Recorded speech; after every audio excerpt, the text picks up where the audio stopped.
Hey guys, it's me, RDV. What? I'm back again, yeah. Can't Guess correct who's me. back? And to the right of me, I have. I guess I don't know what the names are on, but Yeah, there's no names. Yeah. yeah, it's my guest again, and then below him is Eric Breen. Tonight we're talking about well, what else were we talking about? We're talking about Superman again. What? We're doing that again? Did we just do that 2 weeks Again? ago? It's that Honestly, good. It's you can that never good. get enough of talking about post-crisis DC comic books. John Stern, John John Byrne. Byrne, Roger Stern, Marv Wolfman, Jerry Ordway, Dan Jurgens, all those guys. I just love everything that has to do with Superman from DC Crisis from '86 to 2006. Yeah, say goodbye to your guest, What guest? He left? Kazushiro. Karasu. Bye, Karasu. Oh, Oh, wow. oh, 3:30 in the morning. oh, okay.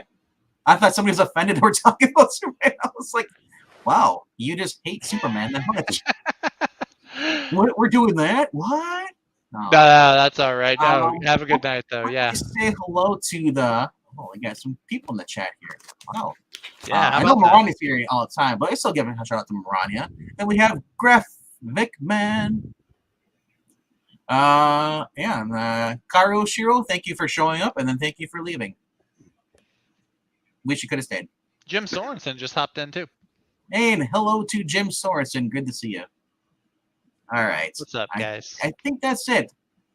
Just, But anyway, we'll just jump into this. For those who don't know what we're talking about from 1987, the first issue of Superman by John Byrne came out, along with the first issue of Action Comics. And no, that's not a Terminator. 584, I think it is. Yep. 584, yep. And then 424 of the new title. Well, I guess a newly minted title. It's they changed the title. It's called Adventures of Superman. Adventures of Superman, yeah. And I gotta say, I love the fact that these were all interconnecting, and it went from each time you read, it told you at the bottom, the page, the story is continued into the next. Just follow this issue, pick it up. This coming out until this week, so it was like they told you where to go. Now I'm not sure. I never really read DC currently today. Don't really tell you where to go. I mean, maybe they do in the. Yeah. He took Eagly from Peacemaker. That's the version that I have on the. Yeah, top. I know. Yeah. I gotta say though, Brian, I don't think I've ever liked a story as much as I like these. As much as I'm a Spider-Man fan, but I just got to the point where it was really. This isn't that type of show. Where is it?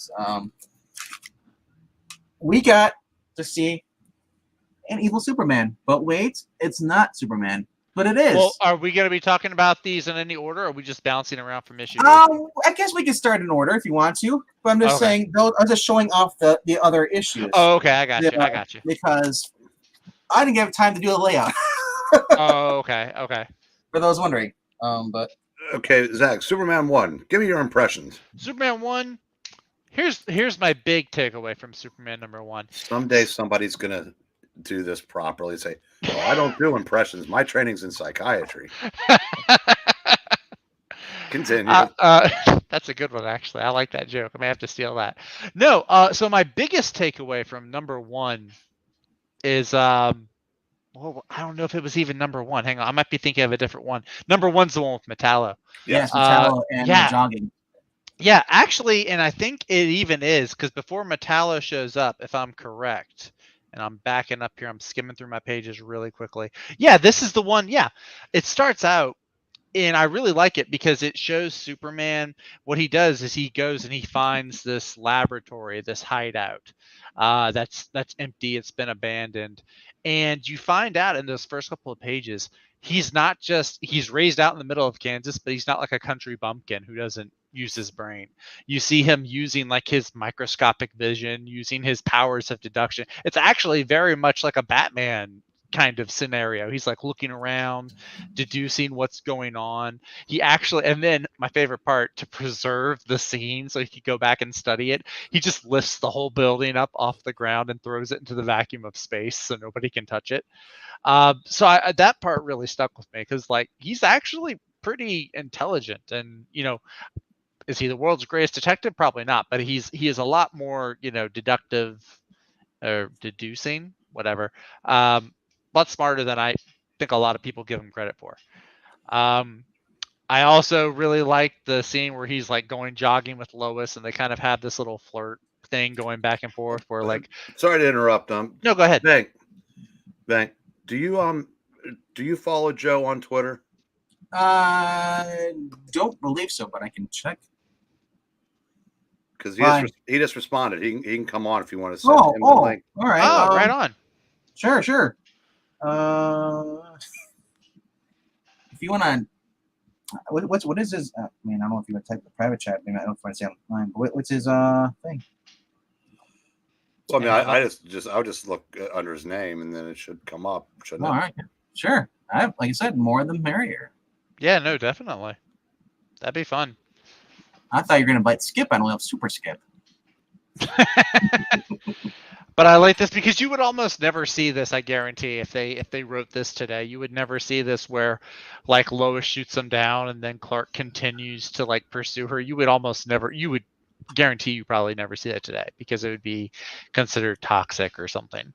But and then of course you get the introduction. We find out who we see Metallo. He's the guy that can beat up Superman. He's trying to get his attention. And Superman's like starting to feel weak around him. He doesn't quite understand why because he's never been exposed to kryptonite before. Hang on one more second. Yeah, sure. Did you find it?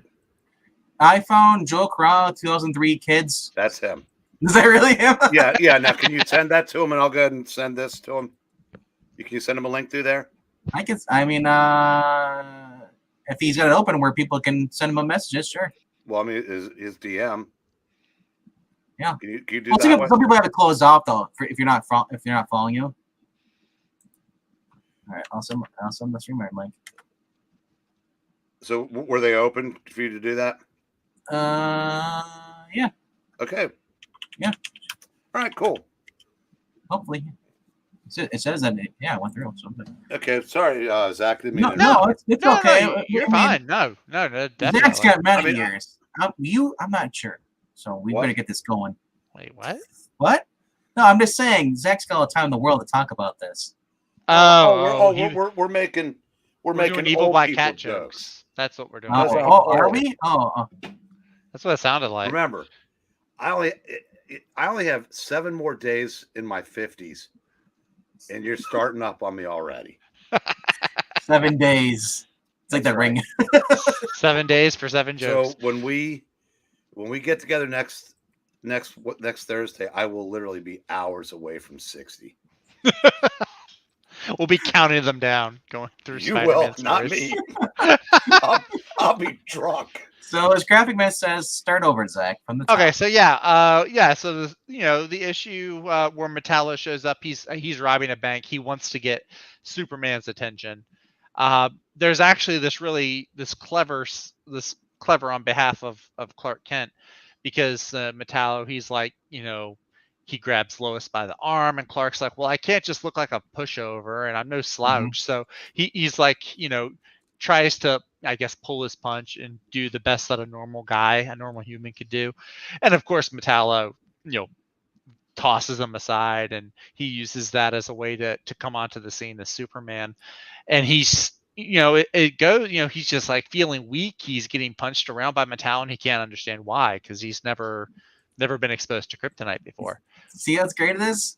This is the first green kryptonite stuff he's been exposed to before. So that makes it even much more interesting, because otherwise we're like, oh, it's kryptonite. Heat vision, gone. Yeah. And there's like these flashbacks that go between the present day fight, and then you see from his point of view, from Metallo's point of view, you see the scientist that's like working on him and constructing him, putting him together. And the cops show up, they shoot him, everyone just assumes that he's dead until he's not, and he grabs Superman by the throat. And for a while, it actually looks like Superman is about to be killed. Metallo is going to kill him right there in their first fight.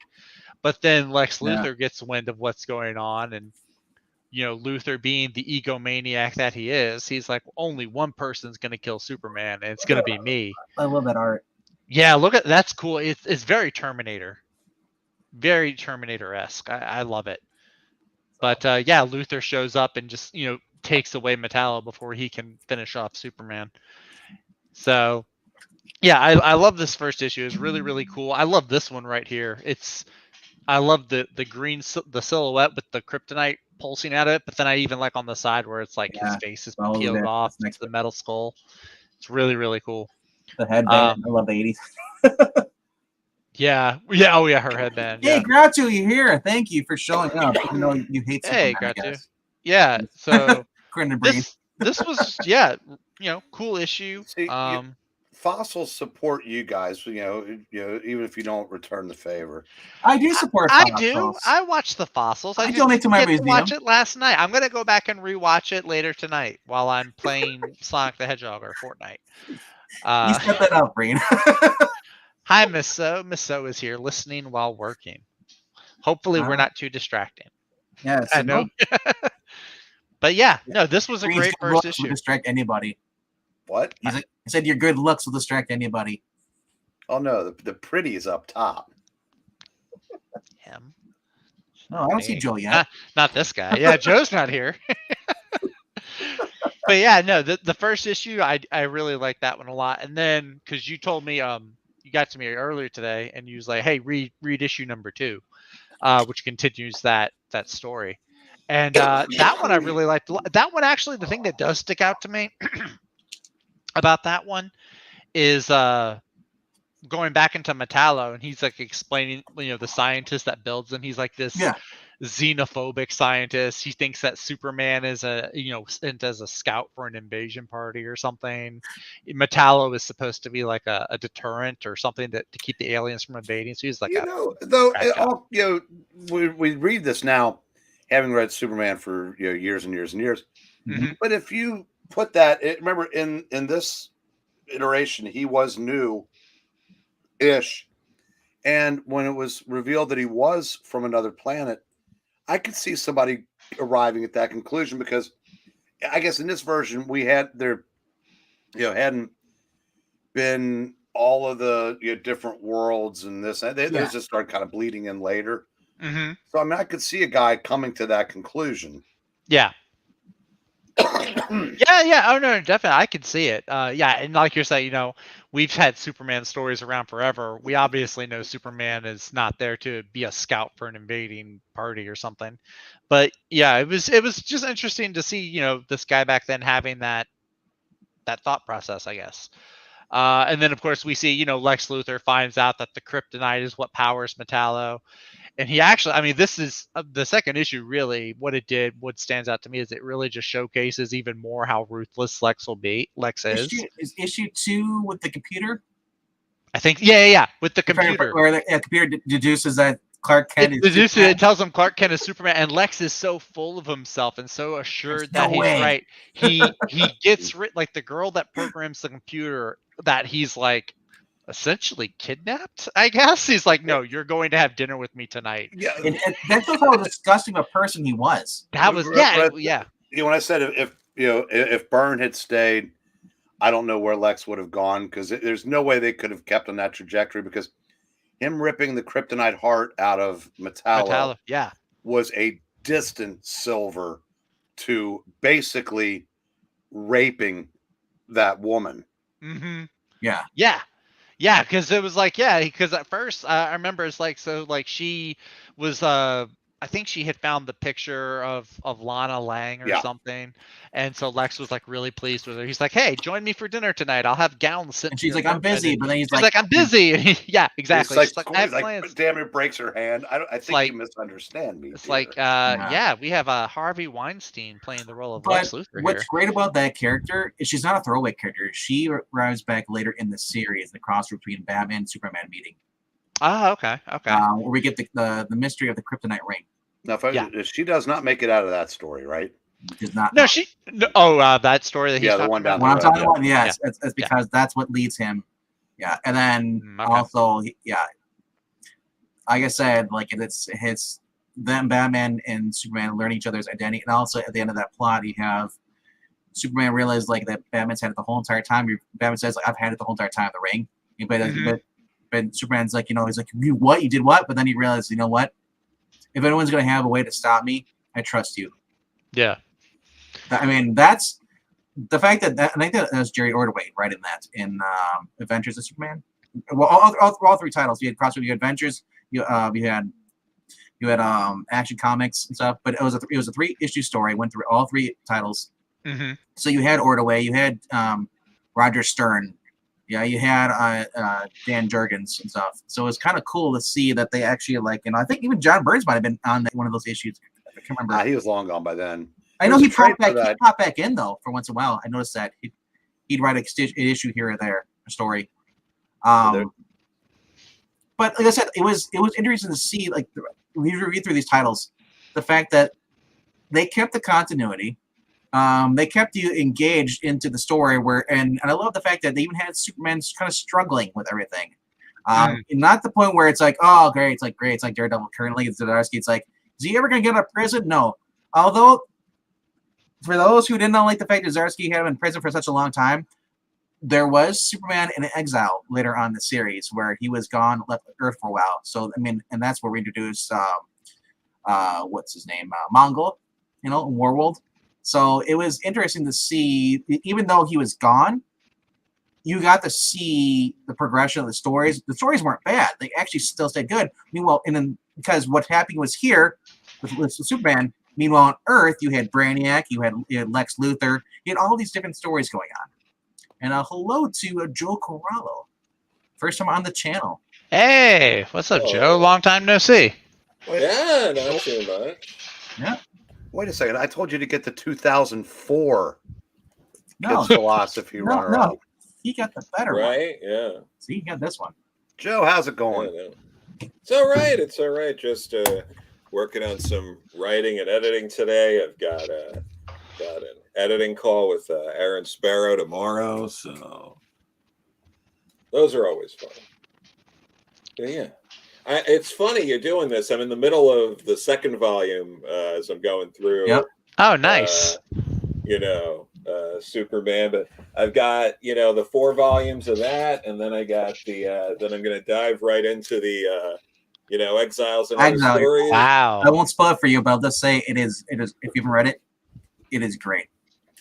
Yeah, I haven't read all of it in order. I've read some, different back issues. I did all the Death Return to Superman stuff and some of the trades. I think it's like 900 pages on the best. Yeah. Wow. But the thing is, though, you're like 900 pages, but it goes by if you're reading like 200 pages, as you just want to read the next one. I love it. It's faster than a speeding bullet. But, it's faster than brain walking. Stuff. Yeah, and then all the problems, and I'm not saying anything that everyone else hasn't thought or said, is that Triangle era is like cobbled together, like in terms of like the trade releases of that. They're all over the place, and it's so frustrating. But I've got I'll show you. I got some of the stuff. Yeah, I want to point out that Omnibus actually keeps it in order. Yeah, they keep it in order, but then it's like, I've got the Power Within trade that has all the 2-page Kurt Swan stories from the Action Comics Weekly and the Sinbad contract. I've got I had to get the hardcover Eagle Moss edition. Ooh. Of the Crisis of the Crimson Kryptonite, because the trade costs more money. And that is Zach's favorite Superman story. It's a really good Superman story. Okay. And then time and time again, I have this one. This is a fun one. I'm a Legion mark, so That's our other friend of the channel, Engeltine. He's a Legion fan. Big Legion fan. Yeah, real quick, Zach. That story I was talking about, it actually, it's where Superman. There's a thing with Mr. Mxyzptlk and Lex Luthor. And there's a Fantastic Four cameo.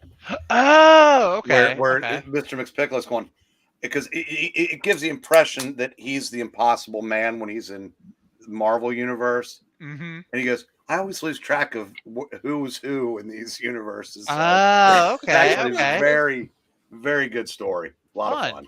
Very fun. And then, Panic in the Sky. I got that one. Yeah, I'm working my way up to the Triangle Era. I've been reading through the Man of Steel trades for the first time. I mean, I'm turning 37 this year, so I never read the DC stuff from post-Crisis. I read some of the Marvel that are in the 80s, so I'm going into this for the first time. I'm realizing, holy crap, this is like my childhood when I watched the Justice League cartoon stuff. Like, going back and reading all the stuff again for the first time, it just makes you realize, like, I don't care about what's coming out right now. I just want to read this stuff because, and it's, even if it costs a little more to collect it, it's worth it to me. When you find that a writer can connect with you as a fan, that's rare. Absolutely.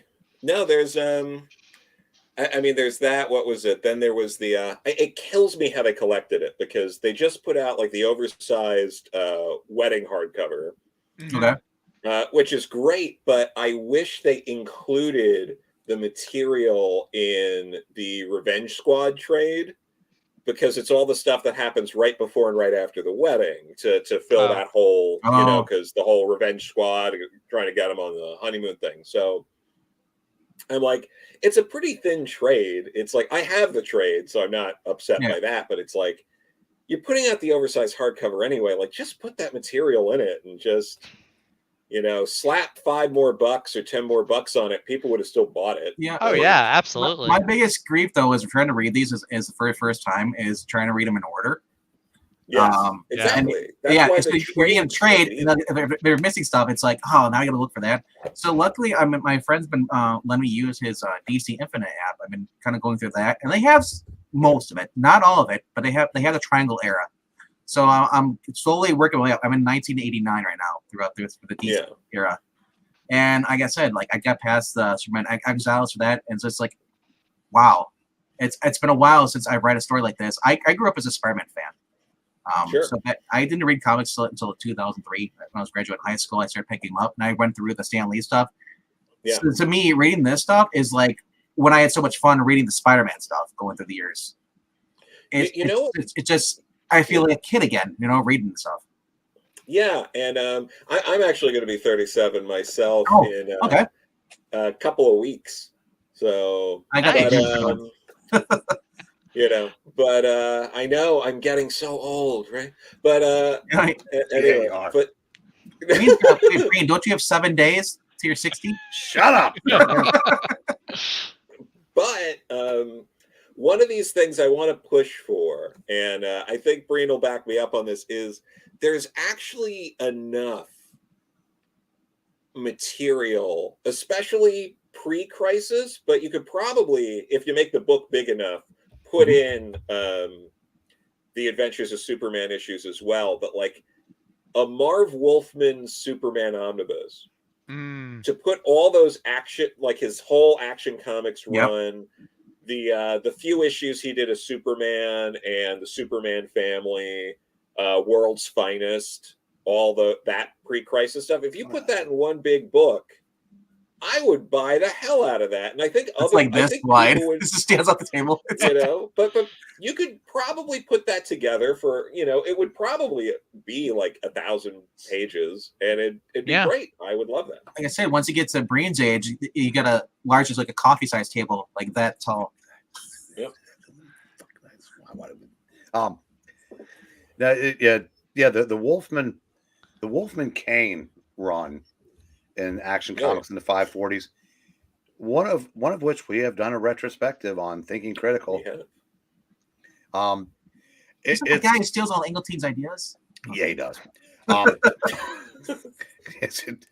one of his kids is named Englentine. That's how he spends all his time chasing them. No, I don't know. This It could be. this was that particular run had a very Marvel feel to it, and it's a shame that DC didn't do more stuff like that with Superman. Well, actually, it's not, because if they had, there might not have been a call go out to every creator to give their pitch for a revamp, because unfortunately the Wolfman Kane run kind of stood out like a sore thumb, because Superman in action were just they really were where DC seemed to aim the lowest as far as like age group, and because it never really followed anything. I kind of got that vibe from this Action Comics issue. It seemed to be like a much more aimed at kids. Like it had like a moral to the story type of scene in there. Adventures was good. I'm talking about the stuff pre-crisis. Oh, pre-crisis. Yeah, because I said the Wolfman run was about 30 to 40 issues before the crisis. Okay. Yeah. But they every once in a while they would try to introduce some continuity in the Superman titles, but then it just never seemed to stick. And so that's why I've said for years that this what Byrne did was absolutely necessary, because I said there just wasn't much.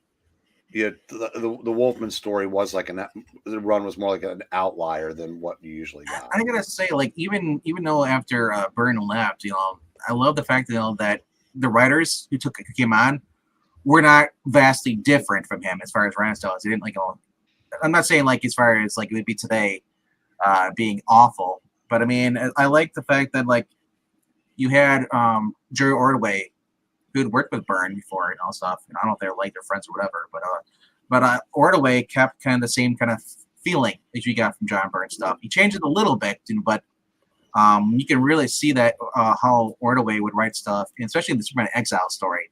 Now this is something I don't know, Joe. You may, Wolfman, Ordway, and Stern a little bit later. Were any of those guys? Did any of those guys do a pitch for the relaunch? Do you know? Or? I don't think they did, because I don't think Marv did, because I know Byrne asked specifically to have Marv brought on, but that was an afterthought. That was as he was putting things together. He realized he wasn't going to have enough time to focus on everything, and the one guy he was willing to kind of work with was Marv on that. So I think he just brought Marv in. I'm trying to think, because I know there were a few people that tried out. Ordway might have, but yeah, I think they were pretty gung-ho pretty early on Byrne, as opposed to some of the other books like Wonder Woman and Batman. That I know there were a lot of people that were trying to get in on that, but I'm guessing that Byrne not a lot of people on Wonder Woman. But yeah, I'm guessing Byrne was the only one that put Clark Kent before Superman, which kind of differentiated it from previous iterations. Because there had to be something that he did that made his the one they went with. I guess because it was so different. Yeah, Ordway ended up taking over. I think was it Action Comics, or was it? I think it was Adventures, right? He took over that. He was Wolfman and Ordway. Yeah, with a team on Adventures from 424. So they're starting out. 435, I think it was them on that. I think. Yeah, 424. Yeah. But what was it? With that, I do know. Byrne is why they brought Mike Carlin over as well, because they also asked him. He really got the treatment. They were like, "Well, who do you want to edit this book?" And he liked Carlin over at Marvel, so had him bring in Carlin. Yeah, so they have Andrew Helfer editing for that first Marv Wolfman. Actually, not Wolfman, but the John Byrne, Dick Giordano Action Comics. No, I guess he was the Superman group editor, because he's the editor on. He's there, and then you'll see as you're reading it. Eventually, him and Mike Carlin credited, and then it transfers leaves. over to just like Mike Carlin. But which was a good choice. I mean, Mike had a short stint on Cap, but he did a good job with that on the little bit he did. Because what was it? He was writing it, and Grunwald was editing it, and then eventually they realized, like, this would probably be better if Carlin was editing it and Grunwald was writing it, and Carlin edited it for a little bit before, moving on and getting scooped up by DC. But yeah, one story that's also great, just in terms of people getting picked up for things. Peter David got the Spider-Man 2099 gig because he was the only person who didn't pitch a descendant of Peter Parker as Spider-Man 2099. Really? Oh, wow. I'm glad they went with him because that'd be weird. Yeah. So he pitched a completely different character, and they were like, "You're the only one who did that, so you got the gig." And it works out today. The character's still popular today. Yeah, Miguel O'Hara. Most of the pitches were like, a descendant of Peters is in a battle with a descendant of Osborn's, and it kind of made sense. I mean, there would be like his Spider-Man's DNA on file somewhere, like because we've seen that interpretation on other comic books after they were inspired by this. We saw that with the Ultimate Spider-Man, where they were experimenting with DNA like that. So that's kind of cool for that. And then the fact that Miguel O'Hara was totally different from Spider-Man, but also still somewhat in the same way, kind of like a great power comes with great responsibility, kind of like that sense. Even though he didn't have Uncle Ben, but he had a brother who was a scientist and stuff. It was, like I said, Peter David was one of my other favorite writers. I'm lucky. I'm out. I'm in New York, so he's pretty local. So I've seen him a bunch of times. Bring him on the channel. I'm sure Breen would love it. Right? No, but he's great. But his 60th birthday. We need. I would probably fanboy out just a little bit. No, but since you said you're a big Spider-Man fan, you must have loved Amazing Spider-Man #1, right? Yeah, I guess. Yeah. The first one back in the 1960s, that was great. This one, we talked about this. I'm sure you've heard it from many sources. One More Day is like a 10 compared to this trash they put out. Well, what would have been great too is if you were like, "Do you mean Amazing Spider-Man #1, the first one? Do you mean Amazing Spider-Man #1 from 1999? Do you mean Amazing Spider-Man #1 from 2014? Do you mean Amazing Spider-Man #1 from 2015? Do you mean Amazing Spider-Man #1 from 2018? We talked about that as far as like the word amazing does not mean what it used to mean. It means like, wow, I can't believe they did that. Wow, I can't believe they renumbered again. This kills me about Spider-Man, and then we should probably get back to Superman. But this kills me about Spider-Man. The amount, I was even on a podcast talking about Steve Ditko. This is a little while back, but I talked about how it's insane to me the amount of people who don't put two and two together and realize it's called Amazing Spider-Man because it came from Amazing Fantasy. Mm-hmm. And that was just a holdover. And even I'm on this podcast, and one of the co-hosts was like, "Wow, I never even thought of that." And I'm just like, yeah, it's really you never thought of that. Yeah, it just never crossed his mind. See now you're just giving Marvel ideas. So they're gonna bring back Journey into Mystery relaunched #1. Well, I'm waiting for I'm waiting for the launch of Amazing Adult Spider-Man. There you go. Yeah, because he's a grown up again. He's a no. It was actually the comic was called Amazing Adult Fantasy. Yeah. For a while. Oh, okay. But then they realized, that may not be the right way to market. So they dropped the adult. Yeah. That might be considered something else. But enough about Peter Palmer. Different crowd. I was gonna say enough about Peter Palmer Superman. But a great Superman, I believe, what was it? If you've never read it in terms of prose novels, there's a Tom DeHaven prose novel, came out in like 2004, called It's Superman. So good. It's like it's all about like what if Superman landed, at the same time, like 1938, and grew up in Kansas, but it's all real cities and places. So Lex Luthor is a corrupt alderman in New York City, and it's really good. And they don't really go into the alien stuff at all. They keep it really lo-fi, so it's like they show him that he came in this rocket, but that's like it. It's just like, yeah, you came from this rocket. We really don't know what happened. It's really good.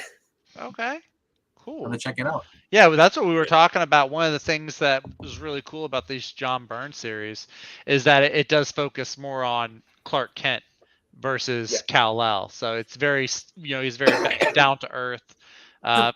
Lex Luthor, Metallo, nothing interstellar really. I just want to point out the fact that this lasted 20 years. The fact that it was that great of it.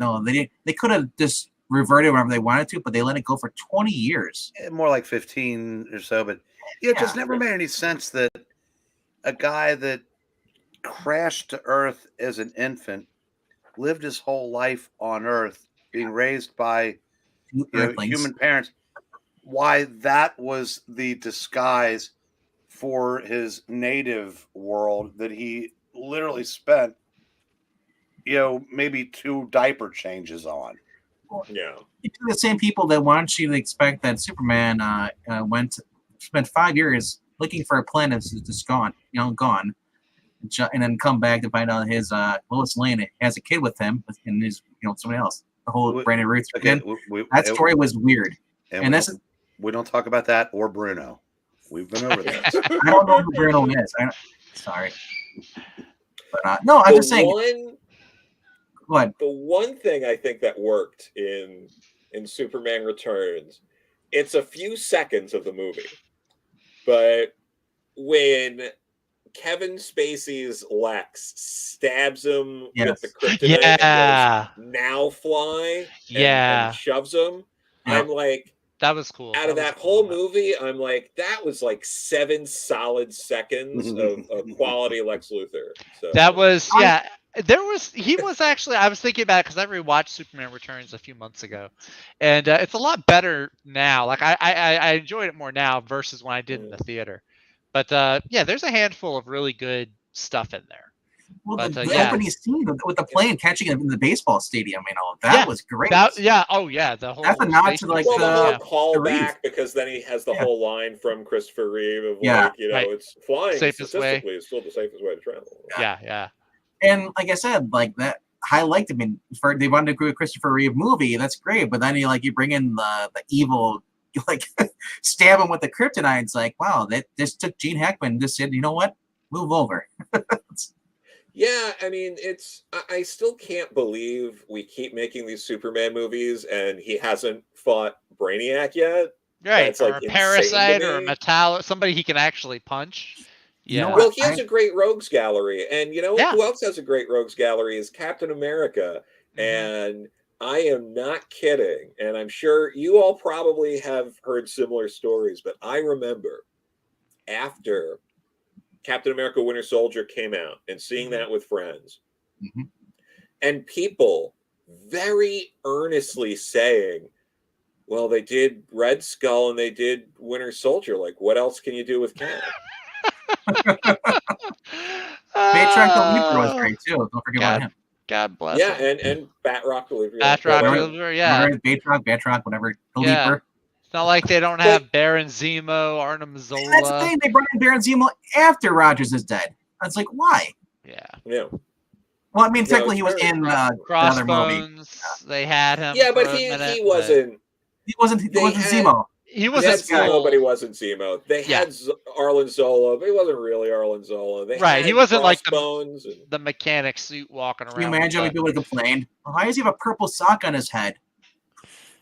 And When- Crossbones, one of the single greatest villains that they created for Cap, especially like post 70s and all that, Mhm. but they handled him so poorly in those movies, and it's like he Yeah. was so good in the comics, especially when you had Grunwald and Dwyer together. Unbelievable, so good. But yeah, sorry, Frank Brandon. Gorilla was a good actor too. I mean, I wish they would have Yeah. used him more. Yeah. When do we get the sleepers? That's what I want to know. Yeah. Well, I imagine we'll probably get Hail Hydra on screen before we get anything else. You know, the worst. Let's not go down there. Let's get back to the good stuff. Yeah. Unlike Captain America and Superman, who have been ruined.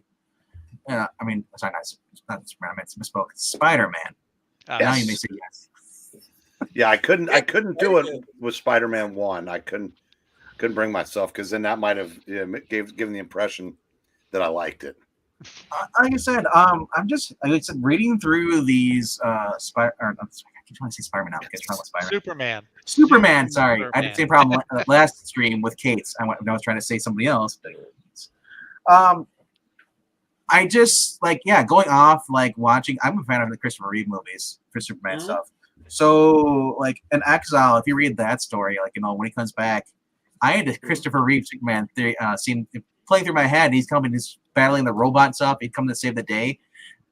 That's the kind of feel I get through a lot of these. Superman and the Teen Titans in Action Comics, where this kid who's I wouldn't say kid, but he's more like an adult, young adult. Yeah, he's a scientist. He mind swaps with Superman. So then he's like, all right, cool. We're gonna get a team where we're gonna have heroes versus heroes. I was like, I was scared because I read Marvel Civil War, so I was like, oh no, what are you gonna do here? But then so then I'm going through it, Cyborg, man, he got the worst of it. He's like, hold on, I'll save you, and he just rips him boop, boop. Just taking his arms and legs off. But not only that, I love the fact that the era it's in the 80s, so you're getting the cultural layer to it, as far as the background scene stuff. Just the simple things where you see Superman ripping a piece of metal in half and stuff like that. I'm not sure what they do as far as in the today's era, but back then, seeing this feat of strength and stuff, he just simply doing that stuff with ease, even though they don't have to show it, but they still show it and remind you this guy is powerful. But I mean, the whole the Teen Titans Tower, the giant T. That always makes me laugh every time I see it. It's like I imagine if that was real. They tried to do that in the Titans show on the CW, or not CW, but it was basically CW level writing. You saw how they had the glass teeth in a tower and stuff, and it's just it just makes me laugh when I see it though, because it's very cartoonish.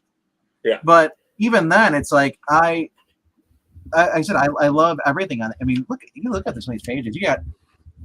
I just love Donna Troy and her classic costume. The elephant. From Changeling, it's always been called Beast Boy now. And that's another thing. Do you call him Changeling or Beast Boy?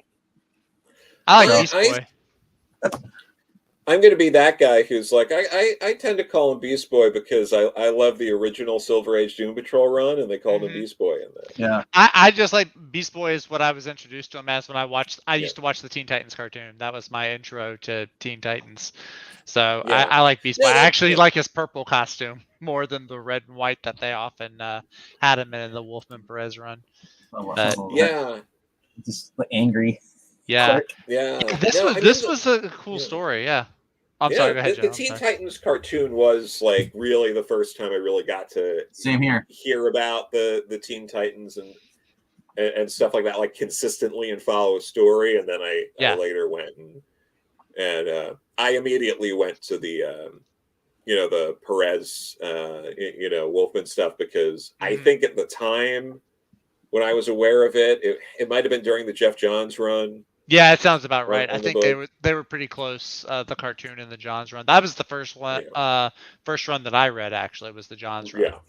And I love the Perez run. What I've read of it is really good. I know everyone says it's the definitive. This is the required reading. I like the John's run is still my favorite one though. I mean, it's just the first one I read. They're But both, here's the yeah. thing: it's going to be your favorite run until you go through and read that run, because you'll like, and that's not to say you won't still be like, you might end up being like, this is the better run, but this is the first one I read this time. And I was saying Exactly, this is my favorite issue. This, and then I got to like 427. And he's just going in other countries and this is taking like, you know what? You guys are no longer to be a country anymore. You're a bunch of criminals. So I'm taking away your arms. Isn't that how Injustice starts? He starts dictating what the countries can do. Well, I kept thinking, was that Superman Quest for Peace? Wasn't it the whole thing? He was trying to take away all the nuclear warheads, Yeah. And it's just, I just love everything. And then you even get Bloodsport in here too. With Bloodsport in this, this collection here. Another thing created by Byrne. Yeah. So on the Titans issue, the thing that stood out to me about the Action Comics issue, because I know Breen was asking like what my impressions were of Superman #1. With Action Comics, the big impression I got, it's towards the end of the book. Superman and the scientist, the crippled scientist, they've got their minds switched back, and this is what I was kind of alluding to earlier, where I was like, it feels like Action Comics was geared a little bit more towards kids, because there was almost like this, hey, here's the moral story, or this little upbeat, positive message for the day, where Superman is talking, because the scientist is bitter and angry because he's crippled. And Superman's like listing off all these handicapped people through history that have done great things. Like he name drops like Helen Keller and FDR, and he's even Jericho, who's not really seen and on the cover, but Jericho shows up in the issue as well. And Superman's like, it's not your physical condition that makes you crippled, it's your mind. Your mind is what can cripple you. It's like kind of that little, okay, kids, here's your Yo Joe knowing it's half the battle message for the day. You know what that was better than? Squeezing his head like a grape for taking over his body, which a more vindictive guy would have done. Yeah, but like I'd love to talk to like Byrne or Wolfman about this. I imagine, I would assume that because Byrne got Wolfman on this, that he made it a point since Wolfman was coming on board to use his characters that like first month they were doing stuff. Yeah. In that line. So yeah, Marv, I'm gonna rip the limbs off of one of your creations. You don't mind, do you? He's a robot. You just reattach him. He'll be fine. Cyborg, all powerful until he loses his limbs. I think I think a lot of people would probably be like, John Byrne shows he cares in interesting ways. I'm sure is something that's gone around. Don't worry, they'll build Cyborg back and better. They'll rebuild. He'll be like an Iron Man armor. He builds back better. Build back better, right? Yeah, right. But so the next issue that I had after that, I guess it's in order, in chronological 424 order. Should be that. No, actually, Superman. It's Superman #2. Oh, yeah, that's one. That the one. one where the computer one. This one we were kind of talking about a little bit earlier, where Lex Luthor pretty much is like forcing the girl to go to dinner and spend the night with them. The one of the funny things about it, so Lex has this team of guys that go out to the Kent's residence and they tranquilize Mom, Pa, and ransack place. They find the scrapbook. Of course, it's funny to me. One of the guys, one of the goons, his name's is Breen. That kind of cracked me up a little bit. He's the black sheep of the family. Breen and Jenner was the other guy, but there's the whole scene. Yeah, Lex Luthor's he's the poor girl. I was like, dang, I feel sorry for this woman. But of course, as the two goons are leaving the Kents, Lana Lang is walking by and just kind of ruins their plans. Of course, when they tell Lex, hey, we found this girl, she caught us as we were coming out of the house, Lex is like, oh, she's the girl whose face was on all the screens. She's the one I've been looking for. The look on the doctor's face, she's forced to be dinner with him after he crushed her hand and stuff. Yeah, right. it's it's like I said, it just showed how vile a person he is. He's like, and I mean, and this story is like, he wasn't running Intergang as they did in the Dean Cain Superman, where Lex was like behind Intergang, deals with them. Yeah, right. It actually wasn't him in this. So I was like, okay. I was curious to see who it was later on, but yeah, when you see like let me get that page when they actually show Lana. Yeah, she's like all battered and bruised. That is horrible. Yeah. John Byrne disliked beating up women in his book, so cancel John Byrne. But here is the thing, though, and this is an important thing with these books that you can tell very easily, especially the way these books are mapped out. That Action Comics issue, that was inked by Dick Giordano. Yeah, and Byrne was the penciler on both of these books, this one and Superman 2.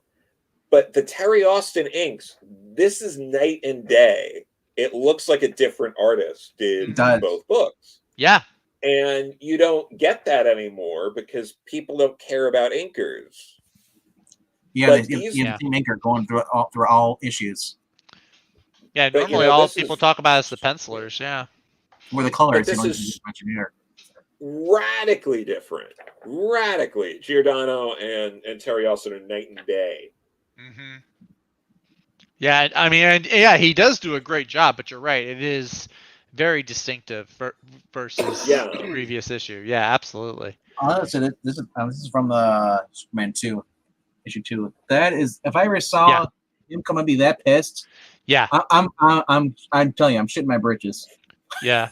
His face, look at it. He's like, he just rips it open. He's like, holy crap, what are you gonna do now? It's like, and in that sense, he was like, Batman's always the guy he gets the vigilante you're scared of. Superman can easily scare the crap out of you, just by doing something simple, making an angry face, ripping things open. Unless you have a kryptonite ring. Well, of course, yes. I believe this was still at a time, or maybe it was getting. Yeah, I think it was still at the time where Terry Austin was in really high demand. He was the inker everyone wanted to work with. I'm pretty sure around this time. Yeah, this would be around then. They were getting Todd McFarlane over on Spider-Man around 87. I think, because he was on for a couple of years or so. He left, I think his last issue was like January of 1990. So this is around then. Because I know Todd really wanted to work with Terry Austin on Amazing Spider-Man. And they would have to tell him, like, he's in such high demand. Like, it's like get in line because everyone's trying to work with the guy. Nowadays, if you're a colorist or an anchor, you just be quiet and just keep your head down. Also, don't forget that it wasn't that many years ago that the Byrne Austin, X-Men run had happened. So getting them back together was, kind of a big deal. Yeah. Oh, I'm sure. I mean, some of the absolute best X-Men comics you're going to read. I mean, I just keep going over the next issue of Adventure Superman 24. That's the one where 424? Yeah, where he said he stole Eagly. Yeah, he stole Eagly. Yeah, he stole Eagly from Peacemaker, man. This was actually, I like the way this one opens up because up till now, I mean, at least with the books that we've talked about, you didn't really see a lot of Lois Lane's family. Like, there's that one issue in the miniseries where Lucy Lane is like blind, but other than that, you don't see like Sam Lane. You don't really know anything else. So this kind of, I like how this opens up. It starts to flesh out Lois's character even a little bit more. I only have one question. This because Lex is revealed in this story that he's the one that poisoned her mother. And then he comes and cures her, and then he's like, "Don't." And his assistant is like, "Yeah, but aren't you just gave her he gave her the cure?" And he's like, "But see, now she owes me something." Do they ever call back to this issue? Yes. The what he ended up asking for was for her to kill a story of his choosing. Oh, Okay. okay. So if she ever got the goods on him, that would be the story she'd have to kill. Okay. Now- Okay. As I said before, Lex would. I don't know what would have happened to Lex had Byrne stayed longer.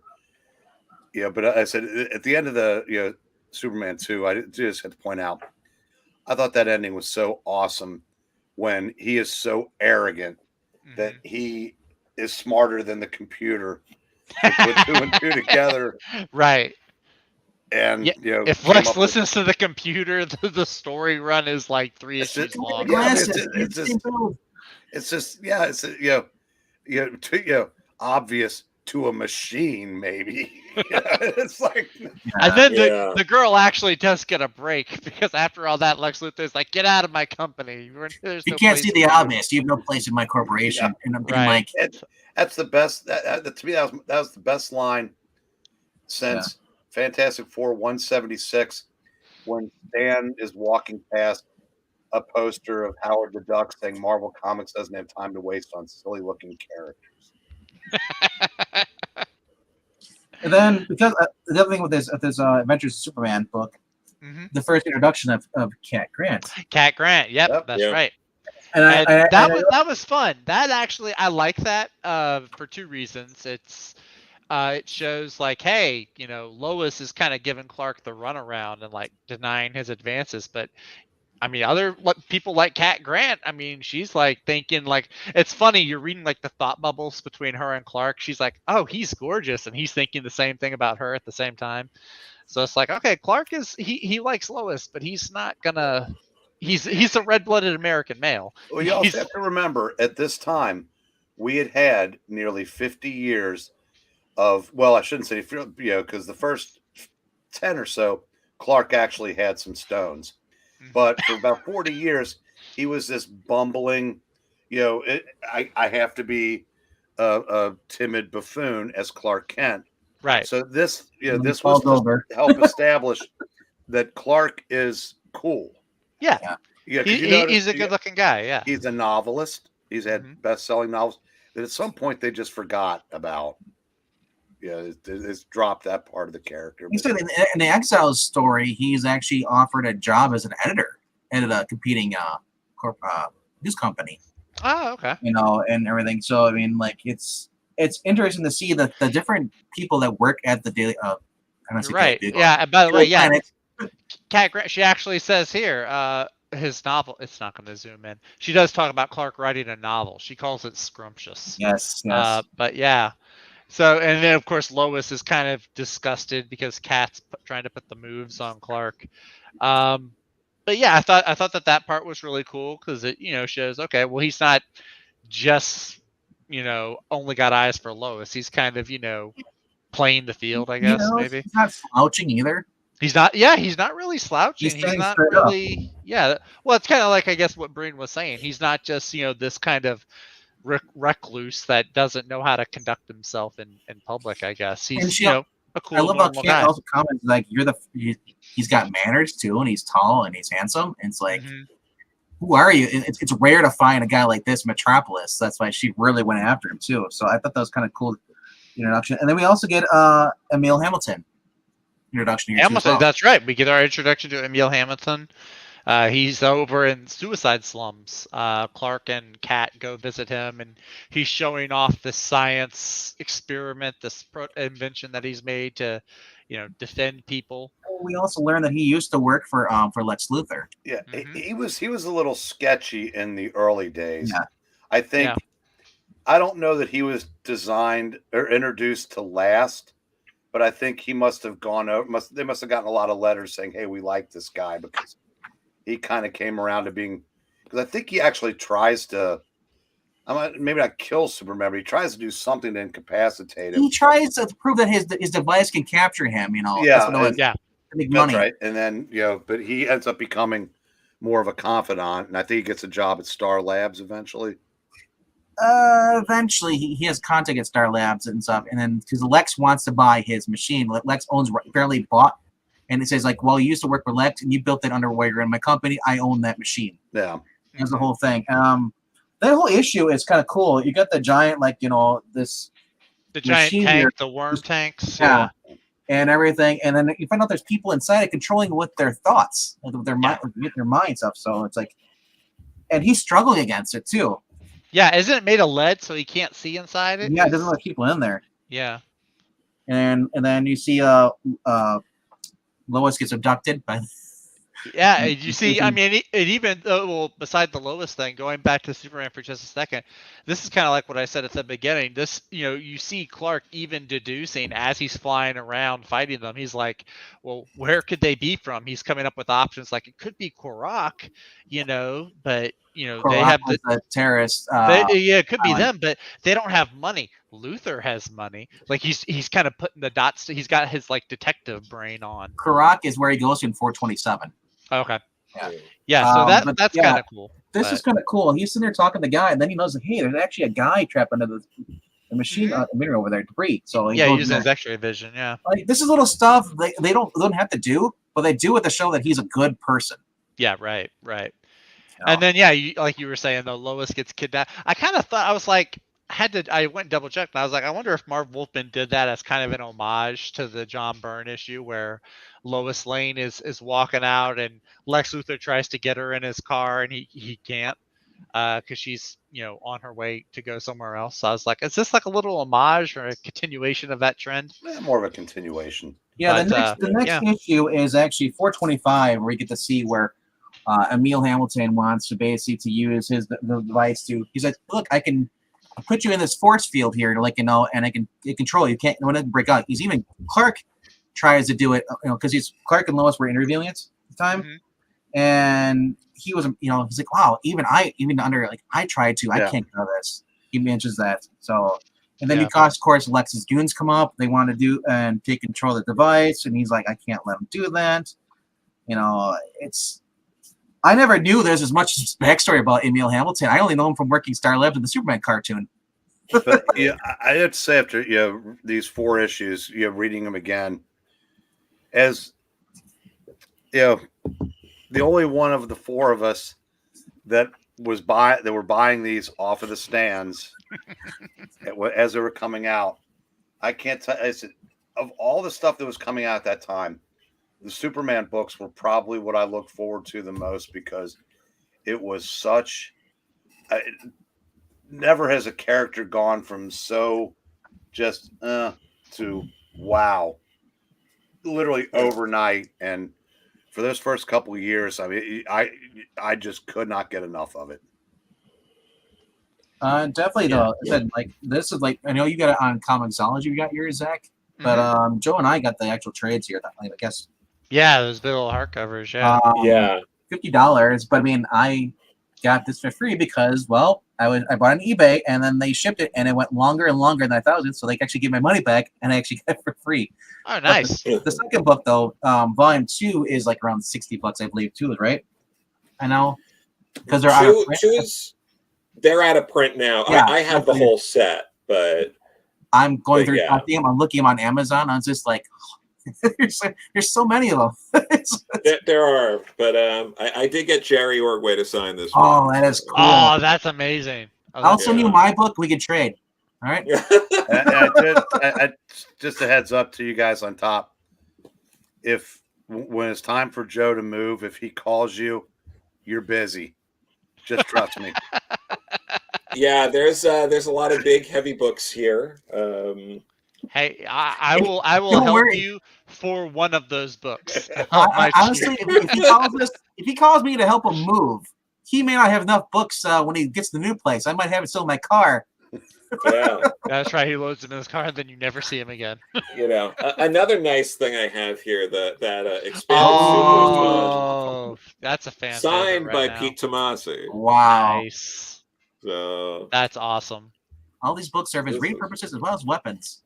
Yeah, that's right. Yeah, absolutely. Totally. I mean, if you want real weapons, give me 1 sec. I'll show you. It's a Daredevil, or it's and now we get to the actual real Batman. Yeah, right. The absolute Jack Kirby's Fourth Worlds volumes 1 and 2. Oh wow! Yeah.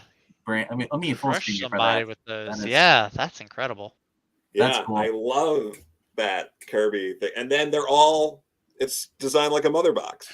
Oh, look at that! Oh, the showmanship on that is That awesome. one's Orion, and then How many pounds is that? what was it? Dark Side. God, It's a lot. Ain't no 5 pounds. yeah. It's like Yeah. 20. That's got to be, yeah. The hardcover Look at slipcover. that. Yeah, this. It's got a bookmark ribbon. That's awesome. But yeah, it's I was in fear when I get these books, like the ink's gonna run on my finger, turn the pages. I'm always scared to spend so much money on it. That's pretty. yeah, no, these came out really nice. These are some of the better absolute editions I've had.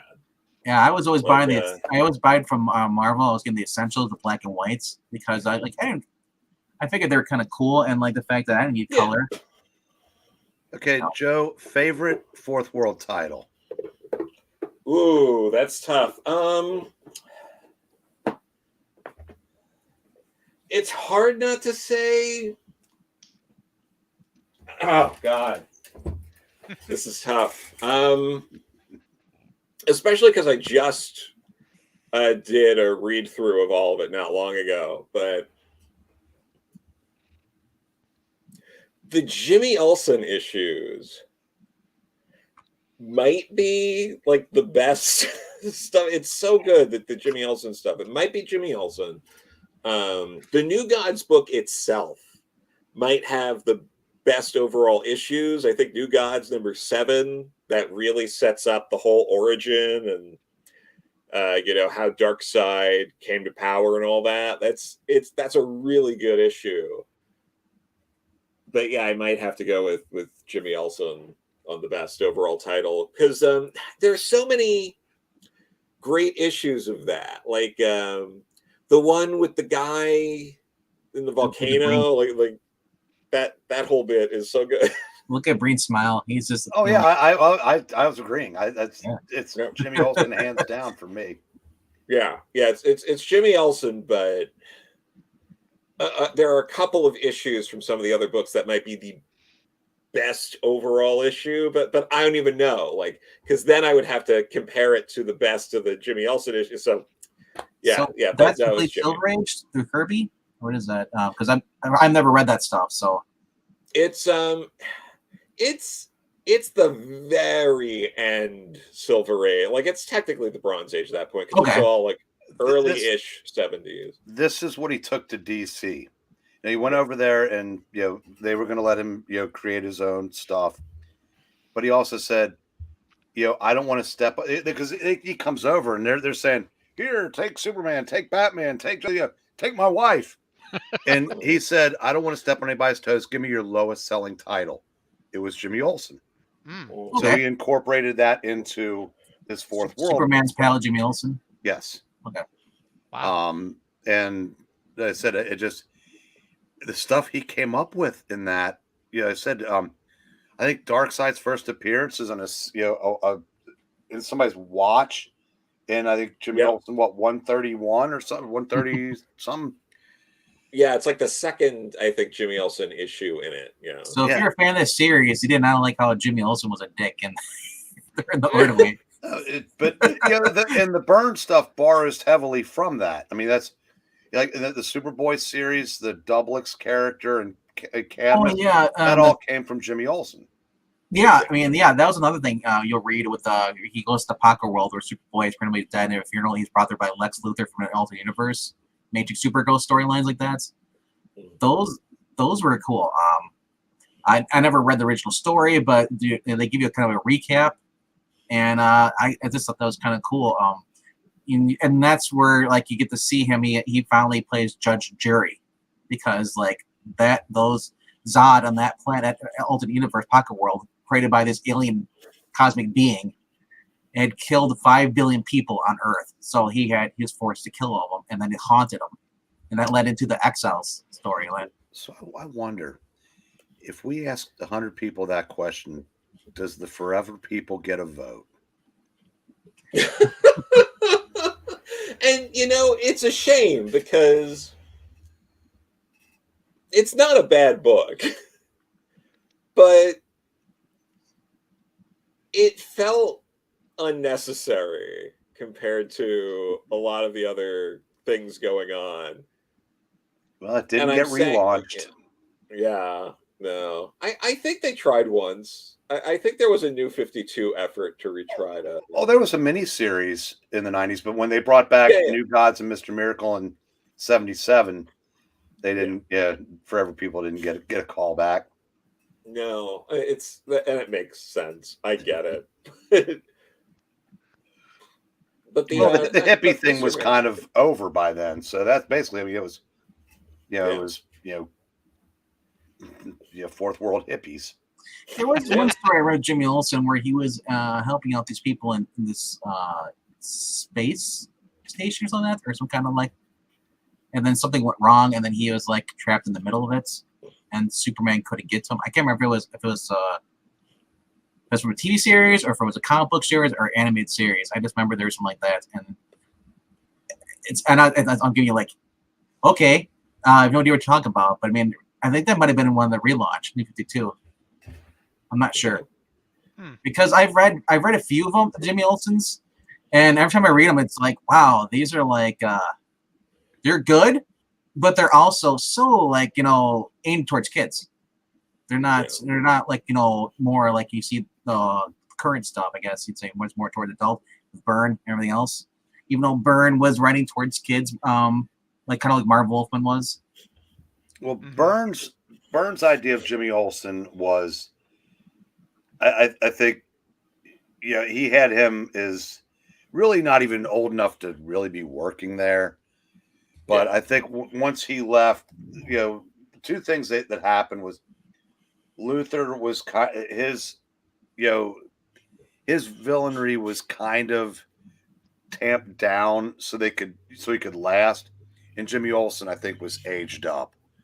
Because if as great as Byrne is, he has ideas on certain things that like every parent, like in Burnville, every 50-year-old couple look like little dumpy life the game pieces that you put in the car.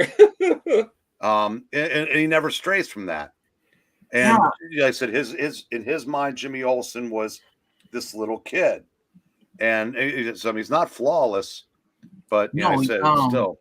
It was interesting because I think it was Jerry Ordway or Byrne introduced Jerry White's son. Yeah, who was involved with the gang and all that stuff with that, and then he just gets into trouble, everything, and they had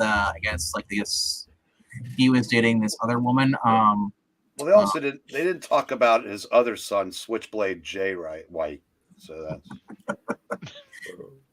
wrestling reference for those who don't know. Joe's going in next month. Really? You are still going to an AEW show, aren't you? I am. I'm going on my birthday, May 11th. I'm going to be at the show here in New York. Nice. Very cool. Yeah. You got front row tickets? My brother Anthony got them for my birthday, so I don't know the tickets. Ringside, you'll see him look. Yeah. I'll have to keep an eye out. He'll be hitting the bad guys with umbrellas. I went to Revolution when Mox won the championship, so I was there. So me and my brother in Chicago, and like, hey, if you pause the DVD here, you can see or the stream. We're watching on TV. Like, if you pause right here, you can see us. There I am. My brother is 5'7". I'm 5'9". You can't see him. He's behind somebody. He sat down. Who's 6'7", and towards the end of the show. He's like, "Are you kidding me? Where were you this whole entire time? You're at the convention. What's going on? The Comic-Con."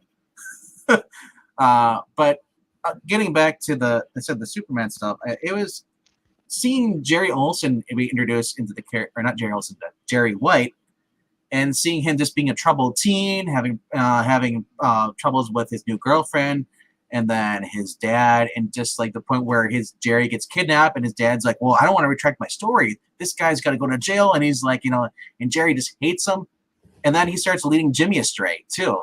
So you're seeing Jimmy going for he's still the naive kind of kid, and he talks to his mom. I would say he's still a high schooler at this point in the Byrne series.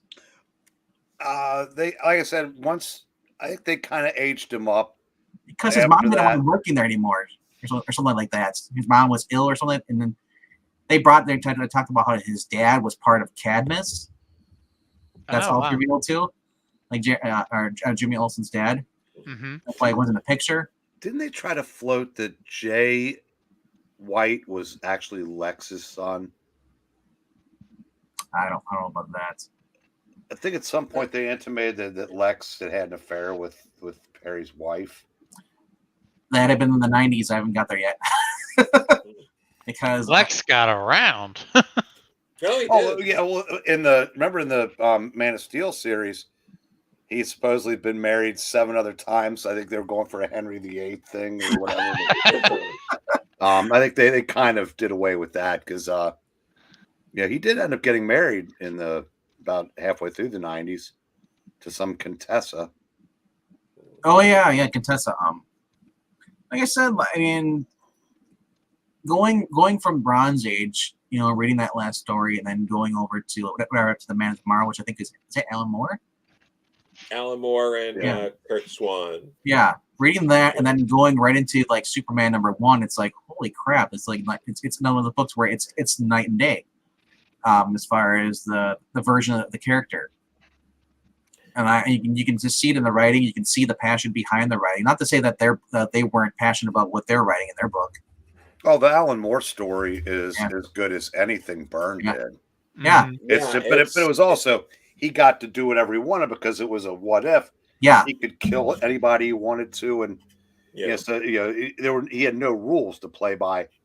And for all his wackadoodliness, Alan Moore has a reverence for the Silver Age that comes through in his writing.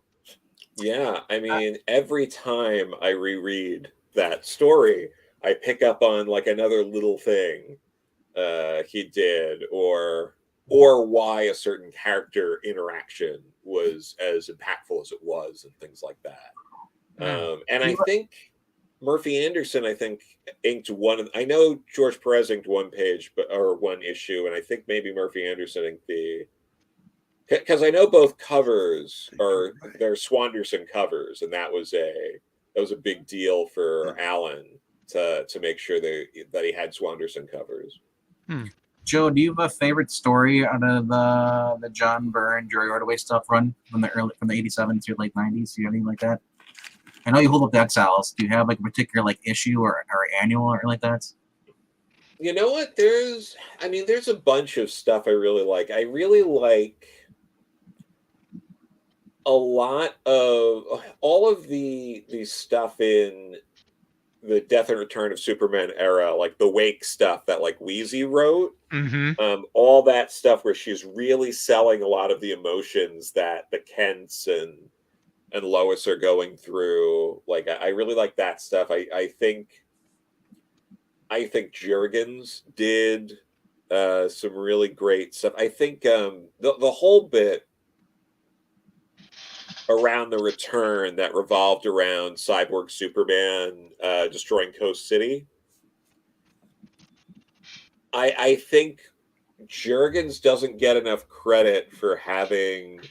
I mean, he doesn't get enough credit for Superman 75 alone and just how many it sold, but in terms of that version of Hank Henshaw and those actions and all of that were so much more devastating than what Doomsday did and the threat that Doomsday had. And it's like completely ignored when people talk about Death of Superman, that all of that happened and was better than the actual death and all of that. But it's hard to have a favorite in the Byrne run because you have to pick like it's at least I think like a top 5, because like there are so many things, especially some of the stuff Marv did. There was the issue. I'm blanking on the exact number in that range, but like what was it with I mean all of them, but what was it when Cat wanted to see her son but couldn't, and Superman intervened, and then caused the whole, and then he had to fight with the other guy, and they're like Mammoth, I think, yeah, Mammoth, like that issue. It's so good. All the stuff that Superman's thinking of, and the whole inner dialogue, like that idea where he's like, why am I getting involved in this? Is this a good idea? Yeah, I'm like, am I the jealous boyfriend? I'm afraid she's gonna get back with her husband. Why am I here? There's, and then and then the kids frightened him, even though he's blamed for the mess, even though he didn't start the fight. Yeah, exactly. Like that stuff, I love that kind of stuff. So that stands out for me. So I think Byrne went on like 22 issues on Superman, I believe. Yeah, and I mean the whole, Man of Steel miniseries. I mean that just is one thing. I think that's an easy story to pass around, give to people to get them hooked on Superman. Mm-hmm. Yeah, just make sure you give them the right Man of Steel miniseries. Yes, it's true. I mean, I did like the Banshee run. They introduced Banshee, and then introduce Maggie Sawyer, and in these series, and I just every character they introduced was not like okay, this is a throwaway character and they'll have one scene and they're gone. They invested in everything the character said or did because that would come back later. It's great because I mean, it's one of the reasons why I like Kirkman's writing. Kirkman was another writer I started reading for The Walking Dead. Yeah, I'm like, oh great, it's one of those series where you just get to kill people off. No, he got you attached to every single character, whether they're a villain or not. Mm-hmm. It was just like that commitment to their thing. Like they want you to care about these characters and they want you to question, like, is this character they may have done good or may have done bad in the past. Now they're good again. It's like, wow, who am I? You're just going back and forth, and that's kind of what Remender's done. I've been reading Deadly Class. Same thing. You're not sure who you're supposed to root for. Like you have the main character, but then he's such a total asshole. But then he does stuff to redeem himself. It's like you're torn. Like I also like the side characters more. I love it when you're not told who to like. I mean, like when they try to force you to like this character, like Roman Reigns in wrestling, when they force you to do stuff. I like it when you can actually see a background character and see I actually like this character, and then follow them. There's their own little stories. And then you continue up, and they follow. Like I said, the follow-up stories are always great too. Like I said, you're being asked a question. Oh, am I? What is the One More Day of Superman stories? Now, which I know there's a lot of Bendis ones to choose from. So which would it be? Oh my gosh, it's like I said. I've never been a Superman comic book reader. I've always been a fan of the movies or the cartoon series. So I'm into 1991. I'm just getting. From what I've heard, Bendis' decision to suddenly age up Jonathan Kent seems to stir up a lot of those angry feelings that people have. But that's not Superman. No. That's a Jonathan Kent story. Or revealing his identity to the world. Still Superman. I'm not referring to Superman. Yeah, it's. No, it's still like a Superman book. To me, the worst Superman story is actually the Lois Lane issue miniseries. 12 issues by Rucka. That was like you had Lois walking in on Jonathan, who's doing age. Oh, she's taking out her clothes. You're excited to jump in the shower, thinking it's Clark, and then realizes it's Mom. What are you doing? She covers up. It's like gross. What do I need that for? But One More Day for Superman is the day that they decided to reveal to every world, I'm Clark Kent. The One More Day of Superman was the first 2-page advertisement in a DC comic. Bendis is coming. But even then, it's like I don't think I've really read many Superman books or at least bad Superman books. Like I said, I'm starting from the beginning. I'm working my way up there. Maybe when we decided to bring in Zod. Yeah, and we want to end this with a good taste in our mouth, so we're not going to think. We're not going to talk about Bendis Superman anymore. Yeah. This is not a rant stream. this is an admiration and a respect for stream. Yes, just like the little poster he's got behind him on the wall right there, the Superman poster. That's right. It's totally not a Spider-Man poster at all. No, absolutely not. I covered up his Spider-Man poster.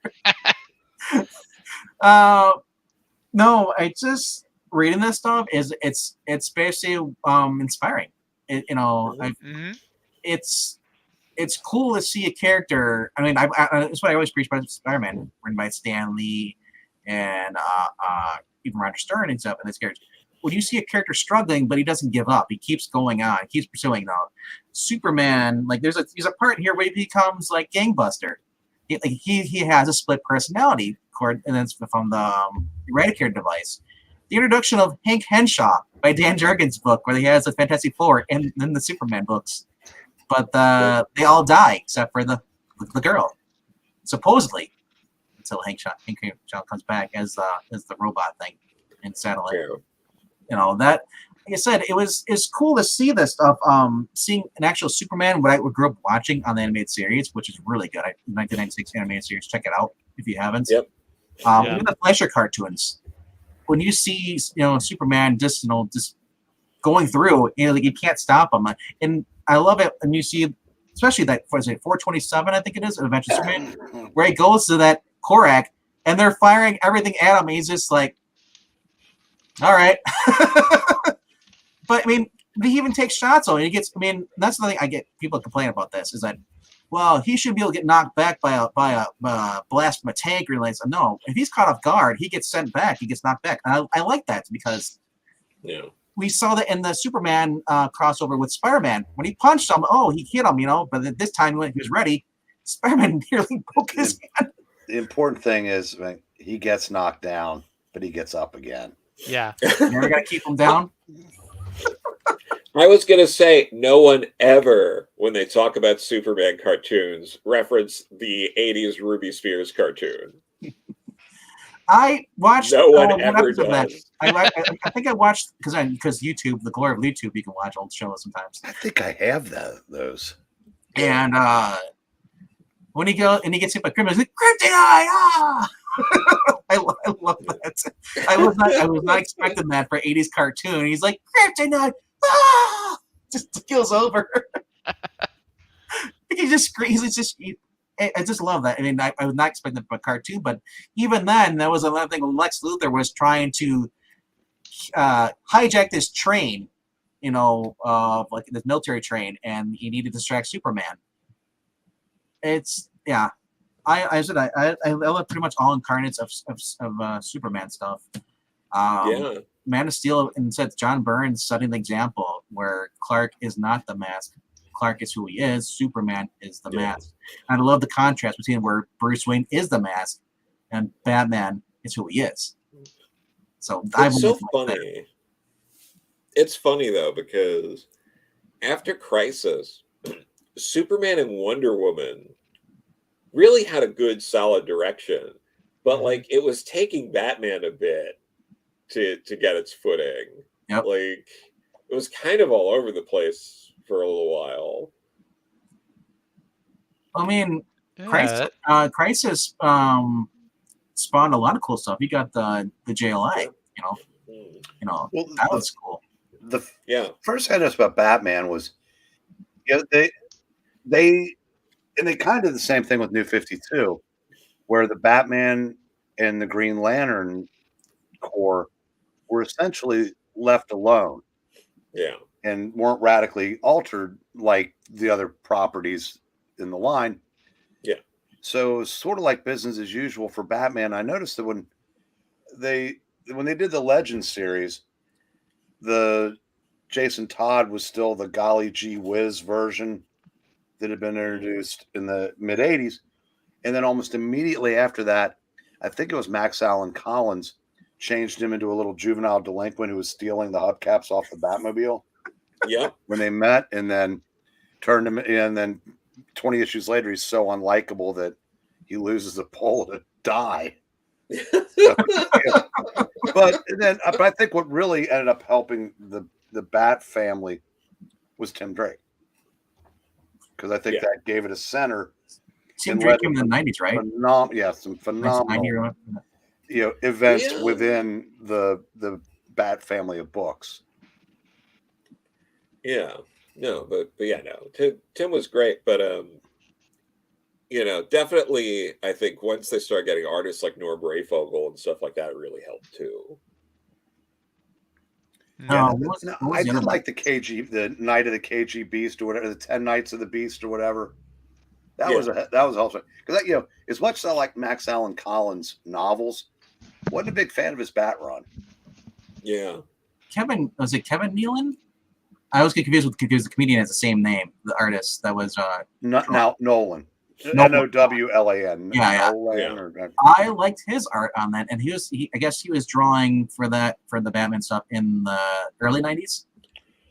Well, I'm guessing he couldn't meet deadlines because he was never on anything more than an issue at a time. Because you had the other one, you had Kelly's art, which was like, okay, why are we have the long horns and the weird stuff? Like it works for like an Elseworlds. Like the vampire stuff, that's where Kelly should be come in, like with the long stuff, But Nolan, his art on some of these books or issues were like, it was great to look at, and I think that's also what's helping a lot of the Batman stuff too, not just in the name today. Yeah. You look at you had Dan Mora, you got Jorge Jimenez on there, and then you see these guys switching over to Superman stuff, and like the art style has gotten a lot better, mainly because they do a lot of digital stuff versus I don't prefer it was all hand. So they're able to improve things, but I mean, like not just the talent is improved, the way things are done. It's easier for them to do this. But I still love looking at was it Jose Lopia or was it Garcia Lopez? Looking at his and Perez's stuff before they had all this technology, and just showing it like that's like their stuff is better than some of the new stuff you see today by Dan Mora. I'm sure I'll get flack for that maybe by some people, but not here. Yeah. For sure. And I do like Dan Mora a lot. I think he's good. He's really definitely good. One of the better artists out right now. And he's doing a great job with World's Finest. Like that's a really sharp looking book. Yeah, it's one of the best books I think coming from DC right now. I've read both issues, and I gotta say, even Breen's it's like call back to the Silver Age. It's wow. Given the couple of things that both companies have done, and I said I mentioned this yesterday. The last video I did with Wes that wasn't one of our retrospectives, I said, everybody that does this for a while goes through a black pill period. And I said, try to get past that. Well, I swallowed a whole bottle of black pills in the last couple of weeks. Yeah, I said was it a giant amazing? World's Finest is right now the only book from the big two that I think I'm going to keep buying because I cannot take either company's continuity or lack thereof, or just inattention to, or spit on, shit on, whatever you want to call it. Yeah. So just if you want to keep doing things like World's Finest, I may keep showing up for those. But the three top DC books I'm reading right now that I'm enjoying the most is The Flash of Jeremy Adams. The other one is Batman Beyond. Not that crap. That's all the other stuff they have going on. Batman Beyond by Sean Gore Murphy. It's a different direction from what I know from the Batman Beyond stuff, but it's still good the way he writes everything. I mean, when you have Bruce Wayne, you see behind him, you see the outline of the bat. That's cool. The foreshadowing. And the other one is actually, there was one more. World's Finest. World's. I was trying to think of something else other than World's Finest, but I'm thinking I thought there was a fourth one, but no, World's Finest. Those three, and we just finished reading Blue and Gold by Dan Jurgens, and I'm like, why isn't this an ongoing? That was a fun story. The humor in it, even because there's live streaming, which identifies with today, YouTubers, like all these people stream, and you have the people commenting. They actually had one of the guys coming there turn out to be Guy Gardner, who was criticizing him throughout the streams with the issues. Would that be Guy Gardner who was just killed? Yeah, look at that guy Gardner. See, he got the Wally treatment. You know? Yeah, and yeah, I mean, I know the Flash. I read a couple of those issues, and they are really good. Yeah. But it's part of a so-called universe that just does not care to do anything. It's just at some point, Wally West is going to be replaced with the diversity character du jour. It's just a matter of time. So I said it. Yeah, I don't know. I said it's just. I think I'm still salty about Spider-Man 1. So, I guess that go ahead. No, I was just going to say, Amazing Spider-Man 1 was a lot. Before I get to my comment, but I'll piggyback off of that. Did you see the colors on Twitter trying to defend the book? He's like, we worked really hard on this book for weeks. Can at least, help them. And then the colors, I'm like, colors, dude, you should just take the fact you got a paycheck, move on from this. No, I get it though. The internet, like things can be rough, and people feel like they need to defend themselves. And there's, in the defense, like, I'm not as upset by the art isn't what bothered me. No. Yeah. So I think especially the colorist. I think the colorist did fine. Yeah. I have no complaints it's on the the story. Contrast to RDV, I'm actually a big fan of John Romita Jr.'s art. And from what I've seen, the art looks good. I know you liked him when he was copying his dad, not being his own artist.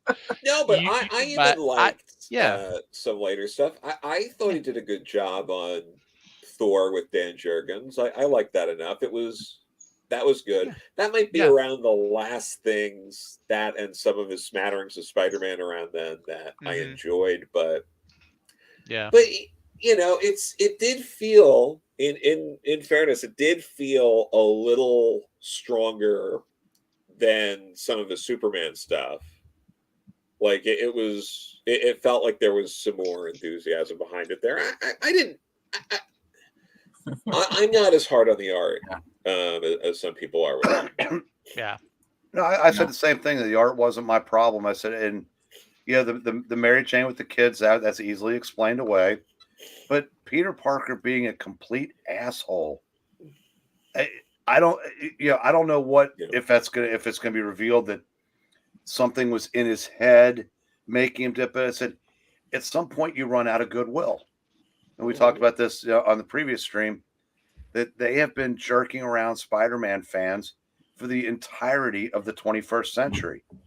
Now, most of the people that were there at the beginning are long gone, but I don't know. I said if you're a Peter Parker fan, when do you just say I'm out?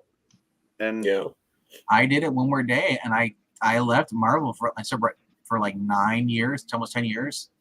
And I got to the point where I just didn't care, because Spider-Man was my gateway drug into the Marvel comics.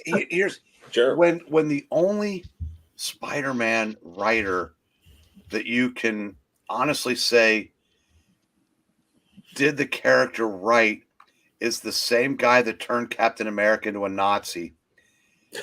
That's kind of telling. No, for sure. I will say though, like there are parts of Slott's run that I think are fine. Like get out of here now. Like I personally, I wasn't a fan of Superior Spider-Man, but I know for a lot of people it really worked for them. So clearly Dan figured something out with that concept, because it resonated with a solid amount of people. I think there are other parts that I think worked. I think it was just because Superior Spider-Man started so close. Or I guess it was close. It was just after the one more day, and there was it's brand new day and all that stuff, and then immediately he dies. Not even like 20 issues or 30 issues later, he's like, "Oh, let's kill him off now." It's like, what? Yeah. It was just. And then I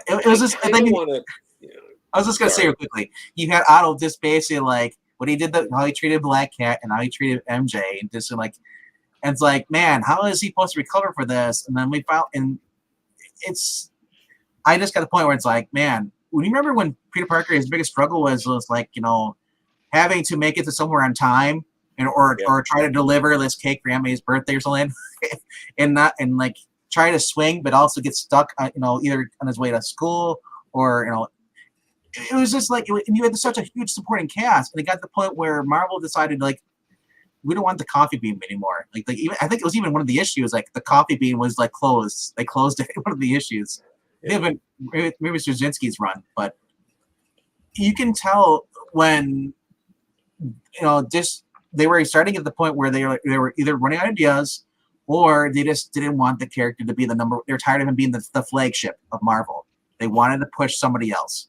They tried to do that by giving the all new, all different, you know, stuff, and it didn't work.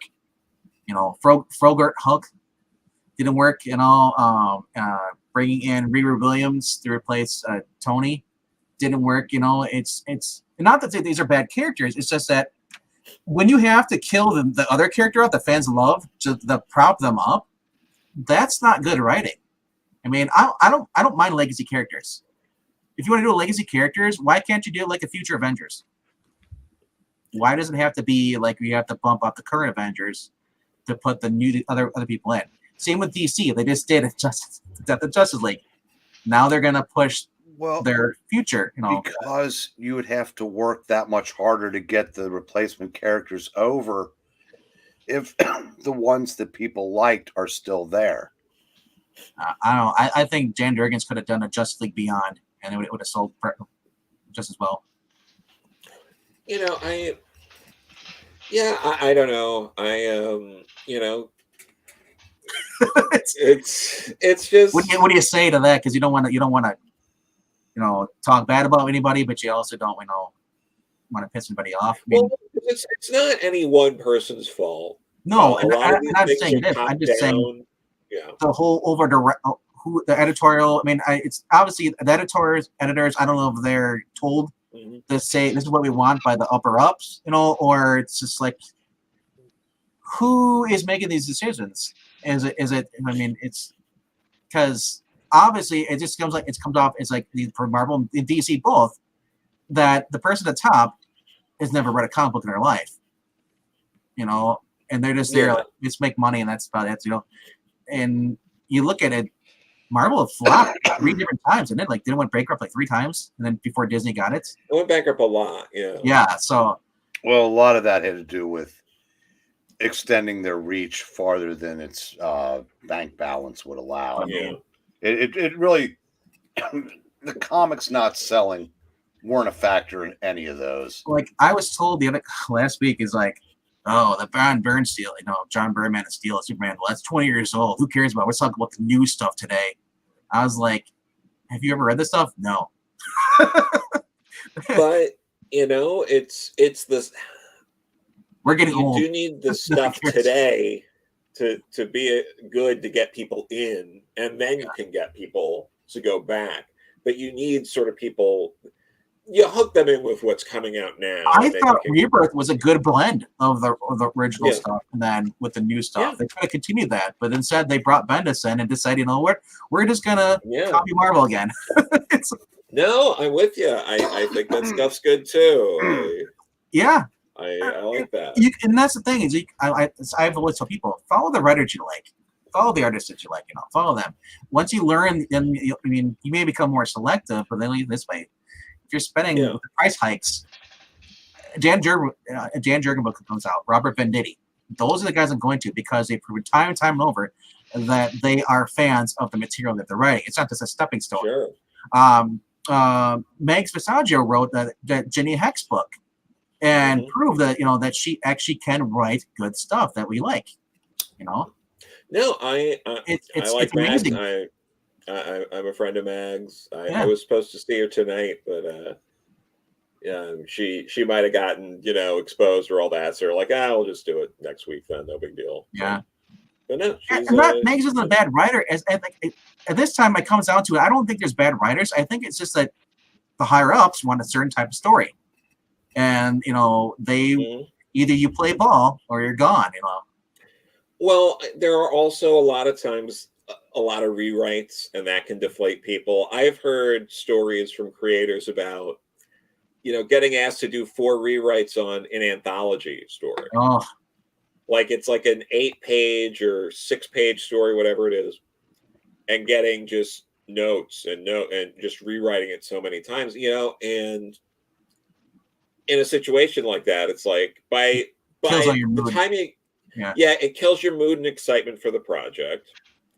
And then at the end of the day, you're like, oh, even if I got like a decent page rate, like let's say, for convenience sake, $100.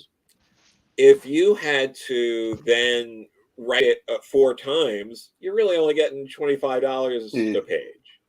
I want to see the original copies, like we saw with the Watchmen. That was in rejected ideas. I want to see some of these rejected ideas come out, and just read the script. I don't care. I don't know if it's drawn. I think when they did that for like it was supposed to be Ash versus Jason versus Freddy, they actually released the actual script for the movie. It's read like that, and I'm like, that's cool. I looked at behind the scenes stuff like that. I want to see all the ideas that were rejected for the stuff that's come out, because maybe that stuff is better, or maybe it actually was worse. Who knows? Yeah, I would still love to see the original concept for that Dazzler movie they wanted to do in the 80s. Oh no. They put out the graphic novel version of it or whatever as like what in that graphic novel line, but they really wanted to do that Dazzler movie. Yeah, and we've said this before, and even Engelstein said this too. There's no such thing as a bad character. It's just that sometimes the writers write a bad story.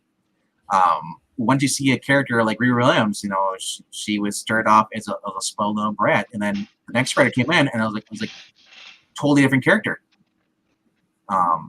It's the thing. It's like it's Superman is a perfect example, and same with Spider-Man. Like we've had good writing stories of this, and then there's a lot of stories we just felt were duds. Sure.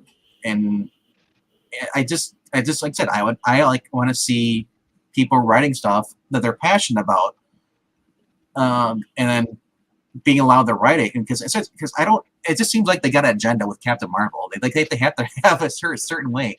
Like they've relaunched her series multiple times, but then I see Kelly Thompson writing Black Widow. I mean, it's another thing we talked about too, is that some of these books are like copies of movies. Like Black Widow came off like Long Kiss Goodbye. Yeah. So I mean, it's cool to take inspiration from that. But my point is that we'll see her writing. I read Black Widow. I was like, holy crap! This all the way through to the end was a great series, a great run. Sure. But then you hear Captain Marvel. It's a completely different take. It's a different, I almost think that no matter who writes Captain Marvel, they want her as a certain way. And that sucks because I love Miss Marvel, Carol Danvers, all the way from the very conception. Even the Corvex. I'll go to the Avengers. I'm not sure. Read the annual. Yeah. I said, Joe told me about that, and I read it, and it was good. Yeah. Who wrote that one? Was it Thompson again? No. What? I can't remember. I'm Torrin something. Yeah, Torrin Grunwick.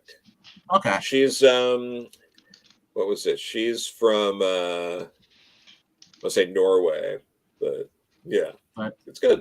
And like I said, I don't hate writers just because they write a bad story. No, sure. Ted Wells wrote horrible Spider-Man. His Avenging wasn't that much better, but I don't, like I said, I don't know who is putting these ideas out. If it's the writer, or the writer, it's this they went here like, let's do this, and maybe this was for shock and awe. That's why they put the story out to get more people like, oh my gosh, I can't believe they did this. Sure. And Zach was saying, why didn't they do a shock and awe with the Death of Justice League? Why was it even announced beforehand? They're going to die.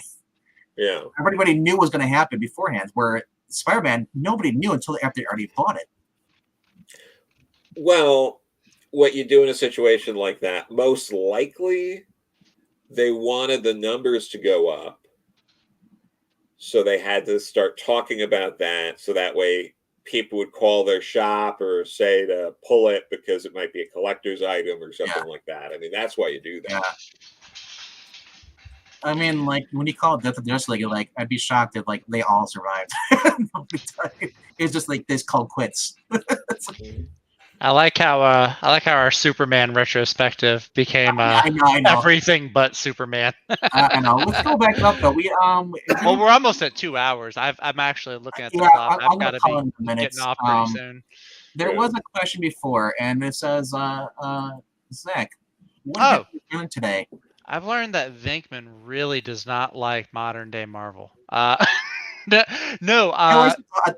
Zdarsky, Daredevil, I like. Okay, well, that's the exception to the rule. In the Peter David books, going back to the but seriously though, John Byrne's run of Superman is pretty definitive. Like I said, I just started reading it. I've read some of Peter Tomasi's, not the complete run. I've got about 6 or 8 issues of his, and I like what I've read. He's got some really good. I love Peter Tomasi as an author. Everything I've read that he's written has been really good, and Superman's just another continuation of that. But yeah, John Byrne's stuff is it's fantastic. I like the way he's written. Definitely. Like you were saying, Clark Kent being the person and Superman being the mask, the opposite of the Kill Bill speech, basically. Yes. I think it works way better for Superman than the Kill Bill version. It's just really good. If you like Superman or if you want to get started with Superman, I mean, John Byrne just seems to be a really great place to start. Oh, yeah. I got a question for Joe. For those, there may be some people who are watching who don't know who you are, what you do. If you want to just give a little speech about a little short. Sure. I'm a comics writer and editor. I recently did Beckstar over at Man Cave Studios. Before that, I did write, and I wrote She Said Destroy there. I've also freelance edited books for multiple publishers, including Man Cave Studios. So, yeah. Okay. You have anything coming up right now? I should have a book announced that's coming out in a couple of months, but that'll be announced soon. But yeah, and that's gonna be through Indiegogo or Kickstarter, or is that gonna be? No, that's it's through a publisher. I just can't go beyond that. Yeah, but yeah, right on. Yeah, soon. Very cool. Cool. Yeah. So if I can throw something real quick, Joe, thank you very much for coming on tonight. Yeah, do a retrospective that's slightly less structured than what you're used to. But no, I appreciate doing this. I like and coming on. So thank you. And I love doing retrospective, and I'm glad we have our next one with Wes picked out too. So it'll be good. Well, if you ever want to leave the West group and join us, I'm here. I obviously, open invite anytime you want to pop on. Thank you. I appreciate that. Next week is Spider-Man. I always forget in the middle of the week what we're doing the next week. I try to leave. No, I'm talking about the Monday one. Oh, okay. And I have to rack my brain. Say, God damn, if it doesn't come to me, I'm going to have to DM him. What are we doing next Monday? We're doing Web of Spider-Man #1. Thank you. Oh, okay. So that'll tie in with ours. You're going to be retrospecting Spider-Man all week.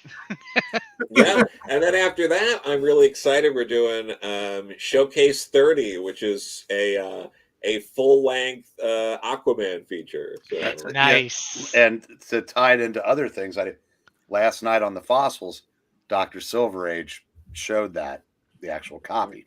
Oh, nice. I think we'll just keep the theme with whatever Wes is doing. We'll just do something around that stuff. Yeah, but that what was it? That issue? It's all Ramona Fradden art, and I'm a big fan of hers. She actually signed my archive edition that has it. So nice. I think that's cool that you can actually name the artist and some of these writer stuff. Because I'll read something like I know who the writer is, but I always forget the artist or the colorist and all that stuff, letters. So I always think it's cool. Breen does that sometimes too. He's like, "Oh, that's Gil Kane." I'm like, "How do you know?" I'm like, "The nose." The nose shot. Well, yeah. If you've been reading comics for almost 50 years, you get some artists are very easy. He's been reading comics for 30, Like Gil 34 Kane, years? Jack Kirby, Frank Robbins. I mean, Since you 33? see him. What's that? No, I was gonna say Joe's the same age I am. So he actually is more into the hobby than I am. He deals more with that stuff as far as creating comic books and stuff. So I mean, Yeah, I mean, he's in the know more industry. people, so Yeah. it's cool about that. Where I'm just kind of like getting back into the hobby. So as I'm learning out, I'm learning like who my favorite artists are and who my favorite writers are and who people to avoid. I said there's no reason for Joe to know as much as he does. He's not old enough to know as much as he does. I think he hears it from you, Brain. That's what it is. He just picks up everything you say. Yeah, Joe's a great reminder of all that I've forgotten. Yeah, like we've talked about this before, that like Ross Andru's Spider-Man run. He's a really good Spider-Man artist, but he's so eclipsed because of all the great people that came before him and the great people after him, and he just kind of gets. I didn't remember who it was. So you just said so. I was like, oh, that's right. Yeah, he did a couple issues. I mean, he did a couple. He did. Shoot, he was on there for probably 60-ish. Something like that. Close to that. And yeah, I mean, he was. How long was he on Wonder Woman? He was on Wonder Woman a long time. Like that was also years, multiple years. He did the entire. I have it over here. I couldn't resist. Yeah, I kind of laid down top of the net for you. He did. He was the artist on this entire omnibus. Oh wow! Of Wonder Woman. So yeah, this was like Brain. You just bring out books from behind. Brain's got one under his couch. Oh, Joe has a frightening amount of omnibuses. Those are the way to go. I mean, I like comics a lot. I like having the individual floppies, but I mean, for reading, the omnibuses I find are the way to go. Are they stacked like in the middle of the room, like Ghostbusters? Most of them are actually in bookshelves, but there are more stacks than I would like. But yeah, well, see, Breen's got he's got the same thing, matching it in VHSs. So he's got the bookshelf. Jody, you need to take them all out and put them all in piles, and then wander around your apartment like Henry Bemis in that Twilight Zone episode. But yeah, it's yeah, I learned. Oh, go ahead. Look at that Ross Andru art. He's great. Yeah. Hold on, it's me. Yeah, he's great. He does really good stuff. I mean, this is all issues that are this is all before Marvel, because this is all like late 50s, very early 60s. So, like I said, and then in the coloring and stuff, I love the old school color schemes. Oh, I always joke about that. It's like, why are the buildings purple and pink? And we're look at that cover. That's great. Yeah. Oh wow. Breen, we'd have to read some more of that on our comic readings. I don't know if you've paid attention to this show on the Geeky Puppet Show here. We do a lot of different comic book readings. We just did West Coast Avengers, where we butcher every comic book we read. We take apart. Very nice. Joe, if you get a chance to watch it, you gotta watch it because Rawhide is played by Eric Breen, and he just nice. Oh, that's a cool cover. I like that one. I love this cover. Yeah. Wow. That was neat. Right. Some of those Silver Age comic covers, like I've got some trades of like the Justice League, some of the Justice League Silver Age. Some of those covers are they're really, really cool. They're almost cooler than they should be. Yeah. No, got any more? Nah, you can take it. All right. It's fine. Breen always likes it when I just give him a full screen. He just loves it. No, I don't. What do you got on display there behind you, Breen? I see Flintstones, but there's a new book there with a white cover. This was the trading or the stamps when they. Oh, cool. That's so Nice. cool. Yeah, this was. I like that. I pulled this out of something, so I thought I'd throw it up there. Very Nice. So then you got the JLI or Justice League International up there on the wall. So a little plaque. Yeah, all the way over there. Yeah. Is that a metal tin sign? Actually, when I was living in New Orleans, one of the comic shops that I went to had, and it was for sale too, and I should have got it for sale. They had the first omnibus of Justice League International. Ooh, I think shit. they had it on sale for like $30, $35. Oh, I Oh. should have grabbed it, and I didn't. I bet you it's not there anymore. I should probably go down there. We and might see. as well, like I said, we might as well call it soon. I mean, I see that you're out of water, Joe. Yeah, and we're just about at the 2-hour mark. Yeah, exactly. Yeah, that's a good wrap up. So I guess once again, if anybody has anything to plug, this is the time to do it. But Joe, I mean, if you ever want to jump on and read with us, it is fun. We ad lib. The next one we're gonna be reading is, I believe, another Teen Titans book, issue 24, Ooh. from the 60s. I knew the era you were. Yeah. Like I said, we had Eric Breen reading his Aqualad. It's just funny, the spins he puts on the things, and Excellent. it's just.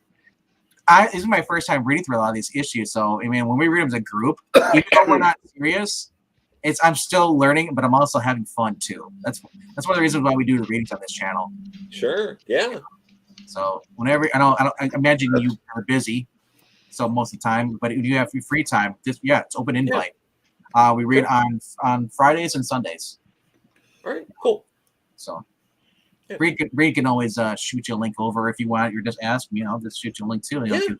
It's usually around this time, around like 7 o'clock or Central Eastern. I'm not sure if you're on West Coast or I'm East Coast, but East Coast. Okay.